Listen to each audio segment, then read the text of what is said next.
What's up, guys? Welcome back. Today's only going to be pretty much a filler video, just fill you in on things I've been doing the last couple weeks, getting parts together, ordering small pieces, getting a little bit of work done that isn't really worth filming. But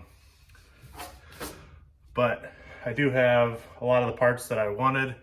The fuel system is pretty close to going back together. I just have to figure out something for a bracket for the adjustable fuel pressure regulator to go onto in the location that I wanted, since there's not really anything there. It's kind of dead space sitting there.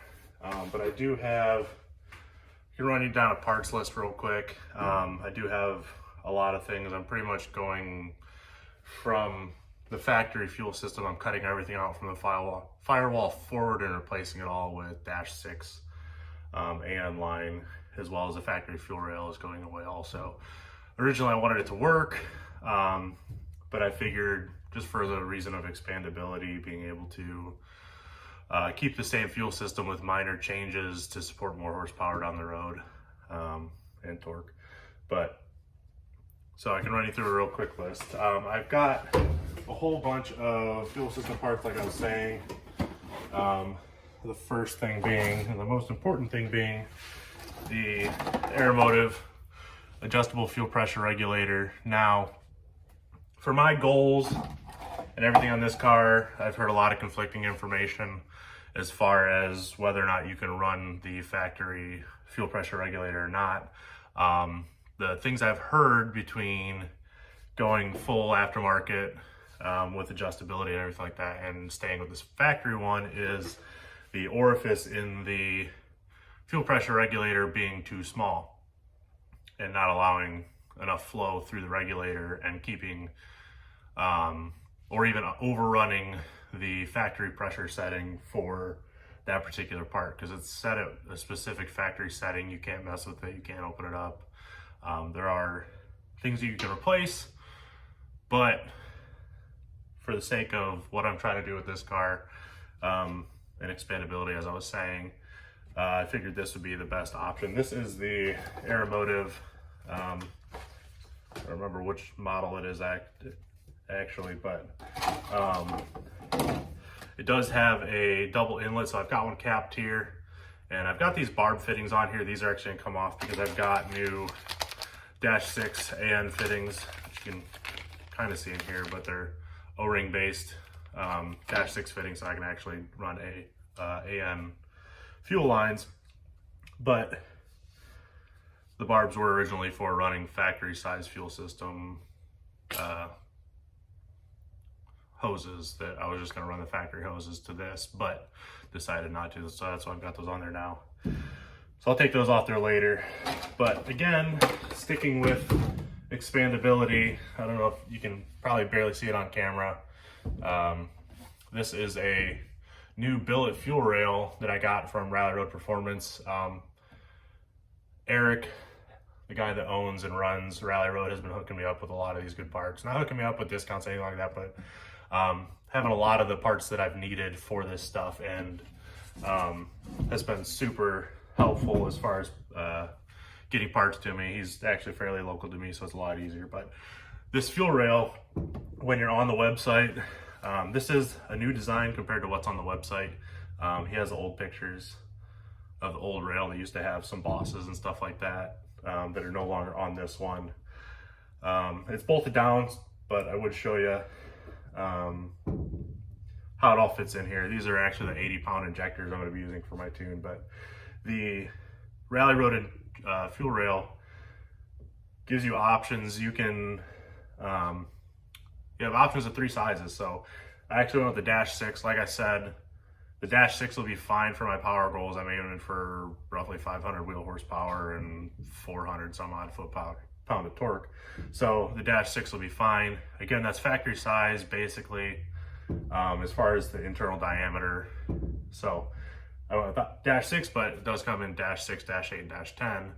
So like I said, expandability, you just have to replace these fittings on the end, which these are just swivel 90-degree -6 fittings. So you can run those other ones as your power goals increase. So the rail itself is going to be probably the last one I'll ever buy unless something horribly goes wrong with it, which I don't see happening. But As far as that, like I said, I've got all these O-ring based. I've got 3 of them. I don't remember why I ordered 3 of them, but I've got 3 of those, as well as a whole bunch of other. So I got, to adapt to the factory fuel lines, I've got these dash 6 to 5/16 barb, which 5/16 is roughly 8 millimeters. But so you can stick this end in the factory fuel line. Actually, let me grab one real quick.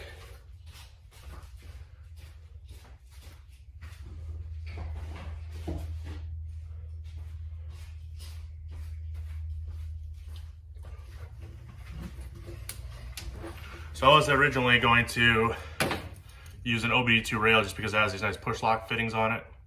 And it also gets rid of the fuel pressure regulator, so I didn't have to worry about the fuel pressure regulator in the rail.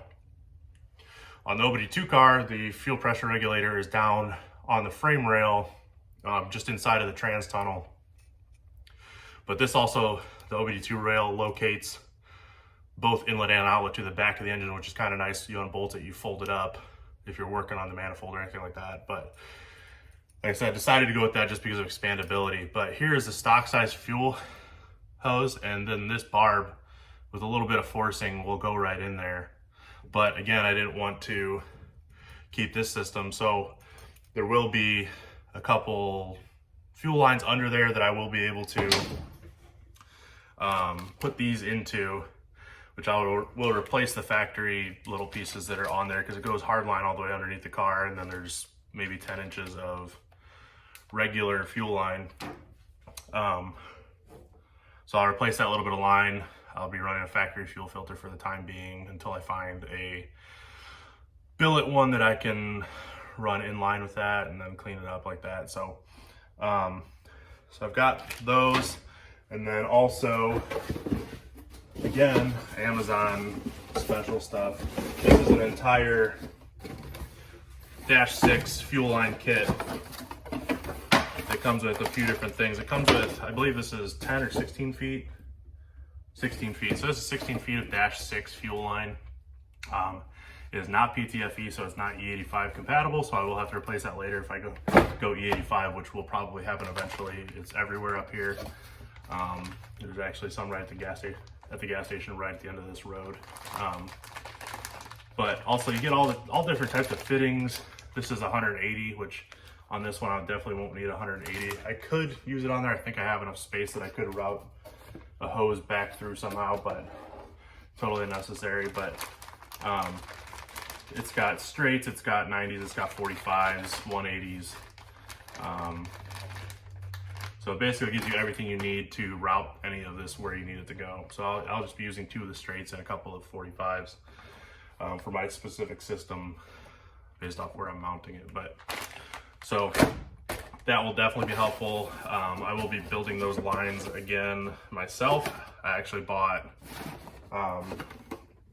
again, Amazon has these nice AN fitting blocks that you can buy. So these just go right in your bench vise, which I just installed a bench vise, so there's one right here. But this allows you to actually put your fittings into, let me see if I can grab one of these real quick. Actually, I think you'll understand. So there's these notches cut in here in 2 directions, so you can either point them up, point them to the side, run them long ways through the inside, but you put them in your vise, and then you just need the one AN wrench, or as you saw in a previous video, the regular crescent wrench covered in tape, just to make sure you don't scratch the fittings if you're particular about your fittings. Otherwise, go to town, use whatever you want, tighten them up. Regular open-end wrench, closed-end wrench, whatever you want to use. But, so I've got that, but then also, a lot of you know, or some of you might know, I went from OBD1 to OBD2, so using an M50 manifold here, you need to modify the OBD2 sensor right here so it has the threads like the OBD1 sensor. So this is the OBD1 sensor, and you can see how far the depth is to go in. So I tried to mimic that on this guy. So this usually has, you can see the flange right here. This used to go all the way up, and this clips into the OBD2 style manifold. So you have to shave this down and then thread it, which which I believe this was M12 by 1.5, I think I figured out. I'll post it in the link description after this, after I remember. But so all I did was their bench grinder just with a regular grinding stone on there. I literally just spun it in the grinder like that until it was the desired diameter or close, and then just took that 12 by 1.5 die, and then just cut threads down so it's kind of roughly the same depth. So you can see where the threads end is roughly this mating surface right here where it would go in. So just so I have everything the same depth so it doesn't either go too high or sit too low in the manifold. I don't know if it'll make a difference. That's just what I happen to do. But it made sense that I would do it that way. So this guy right here, what you'll need to do, and a lot of people will tell you a few different ways. I'm just going to tell you the way that I decided to do it because it is a way that I saw somebody doing it and it made sense, again, for me to do it. So I'll flip this guy over very gently so we don't slam it on that fuel rail. But just your regular JB Weld gray RTV, you can just get it AutoZone, Advanced, Napa, whatever you have by you, or order it online. So all you're gonna do is the threads back here, make sure they're cleaned out. Obviously, you don't want to try to thread in gray RTV into oily intake manifold. So this one is pretty dirty because I didn't actually clean it up. But what we will do is just take a little bit of brake clean. It'll be a little while before I put this manifold in, so it'll dry out perfectly. There's no things inside there to really worry about as far as getting brake clean in it, but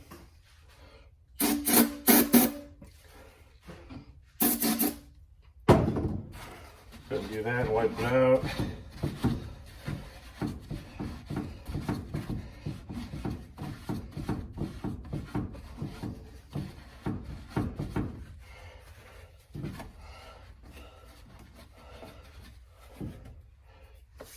All right, so quite grimy, pretty gross. You don't want to try to stick RTV to that. So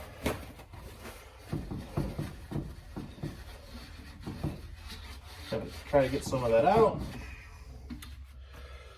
So I'll just thread this in real quickly. So don't worry about how much you're putting on the outside of the manifold, especially if you're with a turbo application. The amount of boost you're going to be running is not going to be enough to push this out. At least it shouldn't be if you do it right. So what you really just want to worry about is that you don't put too much above these threads. So you want to try to get it at that first thread and down here so that when you screw it in, it'll get enough sealing right at the first thread, but that'll push any excess up here. And then once it's actually in the manifold, then you can rub it around on the actual mating surface where the OBD1 sensor originally made it up to. So just kind of smeared it on there. You don't have to put it all the way around. As you thread it in, it'll spin itself around inside the thread. So the brake clean's all pretty dry, so I'm gonna start threading this in. And you really don't need to use anything to really like tighten this down on here, because anything is gonna wipe those threads out, because well, again, they're just plastic, so you don't really have to reef on it. So as you can tell, that bottomed out. I'm only putting light finger pressure on it. So that's threaded in there now. And again, same exact connector as the OBD1 sensor, so it'll plug right in.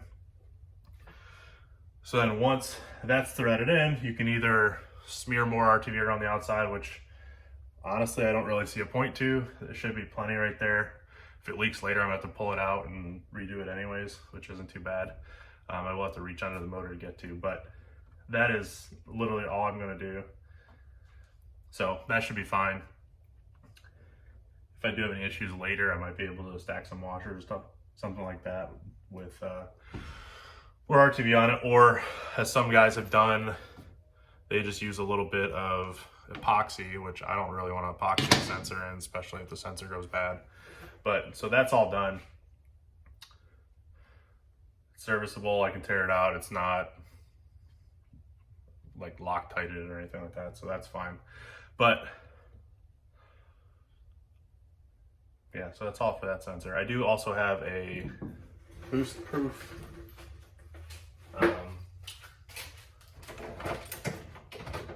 this guy to go on here. So this is the idle air control.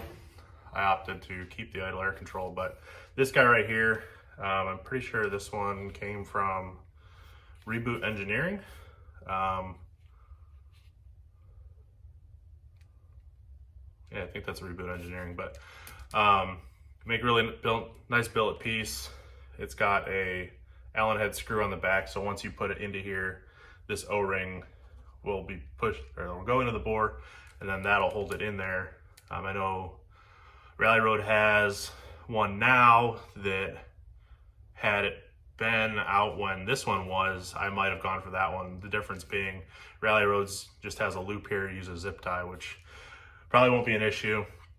But when this one came out, I really wanted it because it has that Allen in there, so you can tighten it down, and if you really don't want to come out, you can Loctite it, or you can just torque it, and then you'll have no issues, because if anything, it's going to break the tab on this plastic intake manifold first. But there's this guy here, so this will go under here once I'm ready to put this back in, but I don't want to do that just yet because I need to figure out the brackets for the fuel pressure regulator, and also I need to route some other stuff underneath the intake manifold before I go put this on. But just want to show you one more thing that I know people have been asking about, they've had concerns about. So let me get you off this stand real quick. So when you are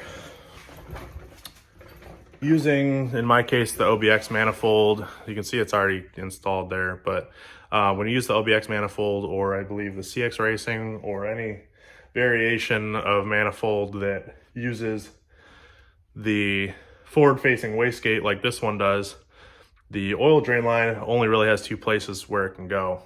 So in this case, it goes right under the turbo, in between the turbo, the exhaust, and the actual front of the engine. Either that, or it can go around this side if you have the room, but either way, that drain line is going to be at an angle. But the issue is, with the exhaust manifold being right here, it's going to get hot, and you really don't want to heat up your rubber lines that are inside of here. So I opted for this product. It's called the DEI Heat Sheath, which, yeah, so DEI Heat Sheath. It just is a sleeve you literally just put over the oil line itself, and it just helps keep all the heat out and stuff. But great products. It's the same as the turbo blanket and the exhaust wrap that I use. Is all the same company. They make really good products. But so for this drain line, I literally just have it unhooked because I haven't rehooked it back up yet. So you just slide it over there, and then I just got two zip ties at the bottom holding it from sliding down, so that it keeps the important part by the exhaust that I'm trying to minimize, the oil baking itself inside this fitting, from sliding down just to my AN fitting on the opposite side. So like I said, that's a concern people have. They don't want it to bake, but this is the option that I went with. You can use a bunch of other products too that have something similar. I just really like the DEI line of product. They look good as well as function well, so there's that. But otherwise, we'll be working on this next time. I just have to run the fuel lines up. The fuel pressure regulator I'll probably put somewhere right around here so it's accessible, and I can also see the gauge. So once I get to that point, I'll point it out in the video that the place that I want it, it's going to work pretty well. I just, like I said, have to come up with a bracket. But kind of a boring video today. Just wanted to give you guys an update since it's been a few weeks rather, almost a month. But just coming along, just getting parts together. But stay tuned. We'll see you next time. And don't forget to like, subscribe, share, and just have a good rest of your day. Thanksgiving's coming up this weekend, or this week. So have yourself a good Thanksgiving. Hopefully I'll have another video out before then. If not, it'll probably be the following weekend. But we'll see you next time.